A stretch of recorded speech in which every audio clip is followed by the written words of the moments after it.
저는 데이터 센터 인프라 솔루션의 쿨링 부분을 담당하게 된 심연보라고 합니다. 슈퍼파워 소속이고요. 교육 시작하도록 하겠습니다. 오늘 저희는 쿨링 기초 지식부터 시작해서 쿨링 솔루션, 그다음에 시뮬레이션 자료를 볼 거고요. 마지막으로 IDC 트렌드 확인하면서 교육을 마무리할까 합니다. 쿨링 지식 바로 시작하도록 하겠습니다. 냉동이란 자연계에 존재하는 물체, 고체, 액체, 기체를 포함하여 열을 흡수하고 제거하여 주변 온도보다 낮은 온도로 유지하는 조작을 넓은 의미에서 냉동이라고 합니다.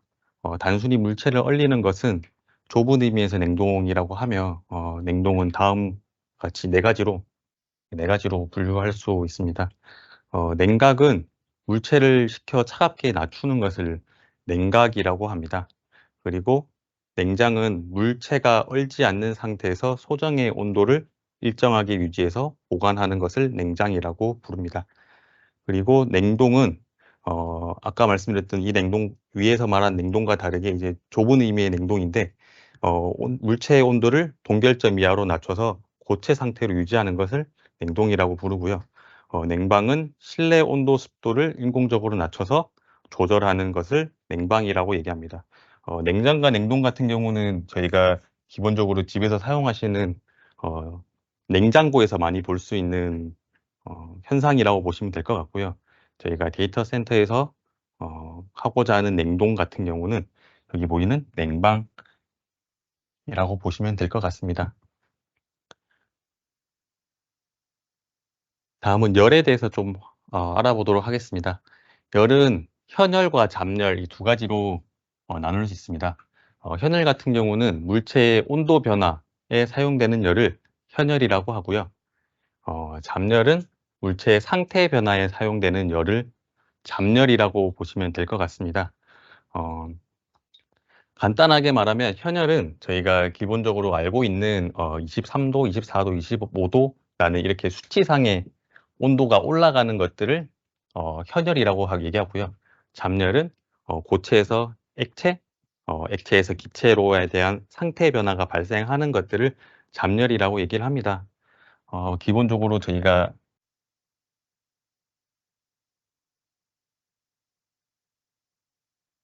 이렇게 온도 변화가 발생을 할 때 온도가 올라가는 이 포인트들을 현열이라고 얘기하고요. 여기서 온도가 올라가지 않고 상태의 변화에 사용되는 이 열들을 잡열이라고 얘기를 합니다. 잡열은 또 세 가지의 형태로 저희가 얘기를 할 수 있는데요. 증발열과 융해열, 승화열 총 세 가지로 나눌 수 있습니다. 증발열 같은 경우는 액체에서 기체로 변환할 때 필요한 열 에너지를 증발열이라고 하고요. 기체에서 액체로 변환하는 것은 응축열이라고 얘기를 합니다. 그다음에 융해열은 고체에서 액체로 변화할 때 필요한 열 에너지를 융해열이라고 얘기를 하고요. 그다음에 액체에서 고체로 변화할 때는 응고열이라고 저희가 얘기를 합니다. 그다음에 마지막으로 승화열 같은 경우는 고체에서 기체, 기체에서 고체로 변화하는 데 필요한 열 에너지를 승화열이라고 합니다. 이 표 같은 경우는 여기 표 같은 경우는 학교 다니실 때 보시던 과학 책에서 보시던 표라서 뭐 기본적으로 많이 이해를 하실 것 같고요. 고체에서 기체로 이렇게 변화하는 것들은 일반적인 물체에 대한 변화는 아니고 주로 드라이 아이스에서 발생하는 현상이라고 보시면 될 것 같습니다. 그다음에 액체와 기체의 상관관계에서 상관관계를 알아보도록 하겠습니다. 액체는 증발하면서 기체가 될 때 주변의 열을 흡수하게 되고요. 기체는 응축하여 액체가 될 때 주변의 열을 방출하게 됩니다. 위 같은 경우는 저희가 여름철에 좀 많이 날씨가 덥다고 하였을 때 바닥에다가 물을 뿌려서 증발시키고 그로 인해서 열을 낮추는 효과를 나타낼 때 보이는 현상이라고 보시면 될 것 같고요. 그다음에 액체는 압력을 낮추면 쉽게 증발하는 성질을 가지고 있고 기체는 압력을 높이면 쉽게 액화하는 성질이 있다라는 특징이 있습니다. 다음은 RT RT에 대해서 알아보도록 하겠습니다. 해당 RT는 용어로서 냉동 능력을 나타내는 용어라고 생각하시면 될 것 같습니다. 단위 시간 동안 냉각 열량을 말하며 킬로칼로리 퍼 아워 또는 냉동 톤으로 나타내는 걸로 RT라고 저희가 표기를 하게 됩니다. RT는 두 가지로 나눌 수 있습니다. 국제 냉동통과 그다음에 미국 냉동통으로 두 가지로 나눠지고요. 미국 냉동통 같은 경우는 보이는 것처럼 미국에서만 사용하고 있습니다. USRT라고 저희가 얘기를 하고, 국제 냉동통은 미국을 제외한 대부분의 나라들에서 다들 국제 냉동통을 채택해서 사용을 하고 있습니다. 국제 냉동통 같은 경우는 0도씨의 순수한 물 1톤을 24시간 내 0도씨의 얼음으로 냉동시키는 능력을 1RT라고 부르고요. 1RT 같은 경우는 3320 킬로칼로리 퍼 아워로 나타낼 수 있습니다. 미국 냉동통도 역시 동일하게 도씨를 화씨로 바꿔서 32화씨의 순수한 물 1톤을 24시간 내 32화씨의 얼음으로 만드는 데 필요한 열량을 나타내는 거고요. 1USRT, US라고 붙여서 1USRT는 3024 킬로칼로리 퍼 아워로 나타냅니다. 저희 데이터 센터 같은 경우는 아무래도 미국에서 주도하고 있는 산업이다 보니까 데이터 센터에서 얘기하는 RT는 미국 냉동톤이라고 기본적으로 이해하시면 될 것 같습니다. 다음은 냉동 사이클에 대해서 좀 알아보도록 하겠습니다. 냉동 사이클 같은 경우는 크게 압축, 응축, 팽창, 증발 이 네 가지의 사이클이 이렇게 순환을 하면서 진행이 되는 과정이라고 보시면 될 것 같습니다. 압축 과정 같은 경우는 여기 압축기가 있어서 냉매를 압축해서 응축기로 보내게 되어 있고요. 응축기 같은 경우는 압축된 가스를 냉매를 열을 식혀서 다시 팽창변으로 보내게 되고, 팽창변에서 팽창하여 증발기로 보내고, 증발기에서 다시 냉매가스를 압축기로 보내서 순환하는 사이클로 구성이 되어 있고요.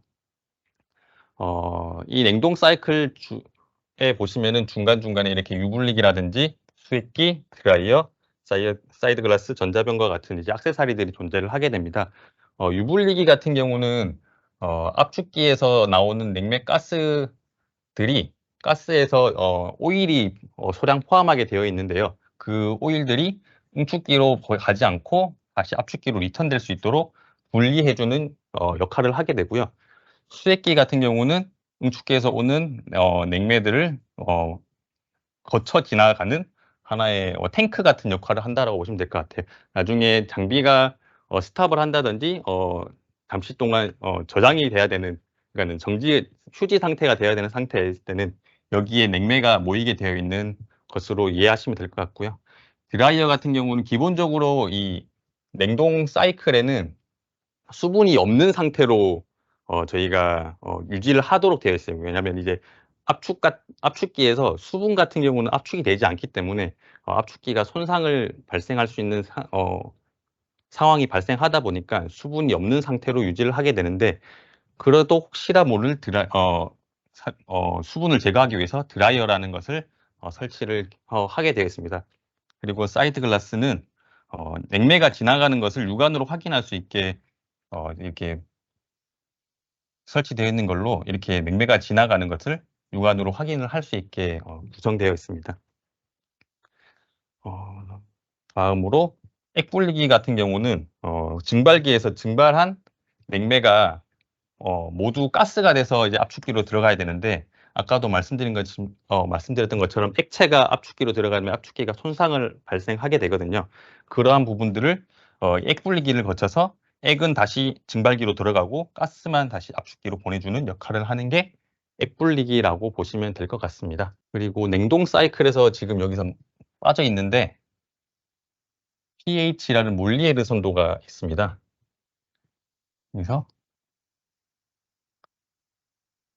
여기서 압축, 1번 압축, 응축, 팽창, 증발이라는 과정을 거쳐서 사이클이 돌아가게 되어 있는데, 이러한 몰리에르 선도를 통해서 냉매가 언제 어느 시점에서 증발을 하고 압축을 하고 팽창하고 뭐 에너지에 대해서 어떤 현상이 발생하는지를 볼 수 있는 차트로 지금 지금 오늘 다 설명드리기는 좀 어려울 것 같아서 이 부분을 간략하게 몰리르 선도라는 게 있고 냉동 사이클에 이용이 되는 선도라고 정도만 이해하시면 될 것 같습니다. 다음은 중요 파트들에 대해서 좀 설명을 드리도록 하겠습니다. 압축기는 우리 몸에서 이제 심장과 같은 역할을 하는 걸로 펌핑을 해서 냉매를 계속 순환시켜주는 역할을 한다고 보시면 될 것 같습니다. 압축기는 저온 저압의 냉매 가스, 아까 말씀드렸던 가스가 흡입해서 펌프 역할로 압축의 힘으로 냉매를 순환시켜주는 역할을 하게 되고요. 저온 저압의 냉매가 응축이 돼서 응축이 쉽게 될 수 있도록 고온 고압의 냉매 가스로 응축기로 보내주는 역할을 하게 됩니다. 압축기는 원심식, 스크류식, 스크롤식, 왕복동식 총 기본적으로 한 4가지 정도의 타입으로 나눠지게 되고요. 스크롤과 왕복동식 같은 경우는 주로 소용량의 냉동 장비에 항온항스키 장비에 들어가게 됩니다. 그리고 스크류나 원심식 같은 경우는 조금 대용량의 장비에 적용이 되게 돼 있고요. 왕복동식 같은 경우는 저희가 많이들 알고 계시는 자동차의 엔진과 같이 피스톤이 존재를 해서 피스톤이 왔다 갔다 하고 압축을 해서 가스를 내보내는 형태라고 보시면 될 것 같습니다. 그리고 스크롤 같은 경우는 스크롤이 이렇게 위에 이렇게 회전을 하면서 압축을 양옆으로 이렇게 해서 밖으로 내보내주는 역할을 하게 되고요. 스크류 같은 경우는 2개의 로터가 존재해서 맞물려서 회전하면서 압축을 하는 형태를 스크롤 압축기라고 얘기를 합니다.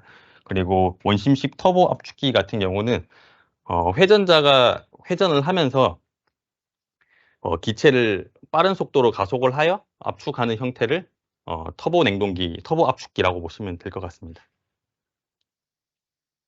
다음은 응축기입니다. 응축기는 압축기에서 나온 고온고압의 냉매가스를 냉각시켜서 액체 상태의 냉매로 만드는 역할을 수행하게 됩니다. 응축 과정을 통해서 냉매가스로부터 방출되는 열량은 증발기 내에 흡입한 냉동 능력과 압축 공정의 압축일에 발생한 열량의 합으로 응축기는 이 열을 물 또는 공기를 이용해서 열교환을 통해 외부로 방열된다. 이 말이 상당히 어렵게 느껴지실 텐데요. 아까 말씀드렸던 여기 몰리에르 선도를 통해서 간단하게 좀 설명드리면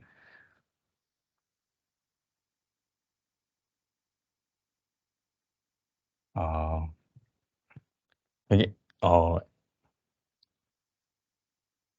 엔탈피가 어, X축이 엑탈피고요. Y축이 압력을 나타내는데 압축기가 압축을 해서 압력을 올라가게 되면 여기서부터 여기까지 이제 열이 방출되는 역할을 열이 방출되게 되는데 응축을 하면서 열을 방출하게 되는데 압축기가 압축했던 이 열과 여기서 이제 나중에 증발기에서 증발할 이 열들의 합이 응축기에서 발생을 한다라는 내용으로 이해하시면 될 것 같습니다.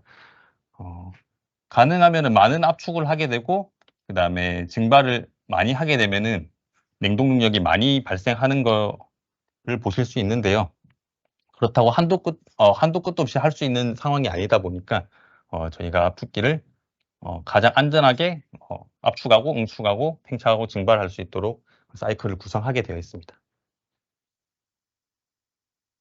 다음으로 응축기 같은 경우는 공냉식 응축기와 순행식 응축기 2가지로 나눠지게 됩니다. 공냉식 같은 경우는 저희가 주로 집에서 많이 사용하시는 가정용에 보이시는 실외기 같은 형식으로 팬이 존재를 하고 응축 코일이 안 내부에 존재를 해서 팬이 열을 흡수해서 열교환을 진행하는 그런 형태의 응축기라고 보시면 될 것 같고요. 순행식 같은 경우는 물이 들어와서 내부에서 열교환을 통해 다시 나가게 되는 형태를 순행식 응축기라고 보시면 될 것 같습니다. 다음은 팽창 밸브입니다. 팽창 밸브 같은 경우는 냉매 압력 강화와 증발기 내 냉매량을 조절하는 역할을 하게 되고요. 고온과압의 액냉매를 좁은 통로를 통해서 교축시켜 낮은 압력과 온도의 혼합 냉매를 증발기에 공급하는 역할로 아까 말씀드린 것처럼 냉매량을 조절해서 증발기에 공급하는 역할을 하게 됩니다. 아무래도 팽창 밸브에서 너무 과하게 냉매를 증발기로 보내주게 되면 증발기에서 모든 용량을 다 소화하지 못하고 증발이 다 되지 못한 상태에서 압축기로 들어갈 수 있게 되기 때문에 팽창 밸브에서 이 냉매량을 조절해서 증발기에 보내주게 되어 있고요. 팽창 밸브 같은 경우는 전자식과 가몬식 팽창 밸브 두 가지 타입으로 나눠지게 됩니다. 전자식 같은 경우는 주로 이제 토출되는, 그러니까 증발기로 가게 되는 온도와 압력 등을 통해서 압력을 통해서 이제 팽창 밸브가 동작하게 신호를 받아서 동작하게 되어 있고, 가몬식 같은 경우는 여기 가몬통이라는 게 존재를 해서 여기 냉매가 차여 있고 여기가 이제 지나가는 배관에 설치가 되게 됩니다.